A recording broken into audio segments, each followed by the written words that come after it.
First on the news at 11, we are now 21 days into the federal surge here in D.C. And tonight we're learning more about the growing federal presence on city streets and the impact it's having. Thank you for staying up with us. I'm Leslie Foster. Here are 3 things you need to know before you get some rest. First, we have brand new data on the task force on the streets of D.C. According to the National Guard, as of today, about 2,300 troops are supporting D.C. police in patrolling the city. Second, the federal surge may be spreading to other areas. President Trump posted today he believes Chicago could also use the National Guard support to help fight crime.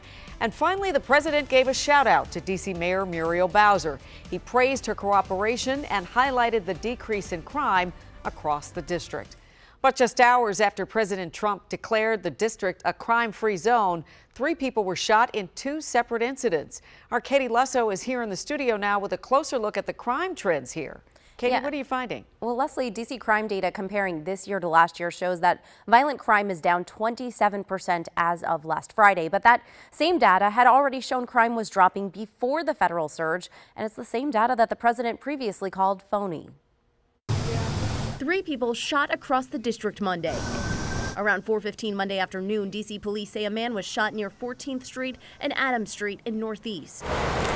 About an hour later, 2 women were shot near Mississippi Avenue and Stanton Road in Southeast. These shootings just hours after President Trump posted to Truth Social that Washington, D.C. is now a crime-free zone. I'm announcing a historic action to rescue our nation's capital from crime, bloodshed, bedlam, and squalor. In addition, I'm deploying the National Guard to help reestablish law, order, and public safety. It's been nearly a month since the president deployed federal troops and law enforcement across the district. Since then, the White House says nearly 1,600 people have been arrested and more than 160 guns taken off the streets. These numbers prove the president's bold actions to make D.C. safe and beautiful again are working. The president also posted that Mayor Bowser has, quote, become very popular because she worked with me and my great people in bringing crime down to virtually nothing in D.C. No response from the mayor yet, but Thursday she said this. It has always been my focus on, we didn't ask for any federal officers. We're driving crime down. But while they're here, how can we most strategically use them to accelerate the work that MPD has done? So that's our point. The next point is, how do we exit from this emergency that the president declared?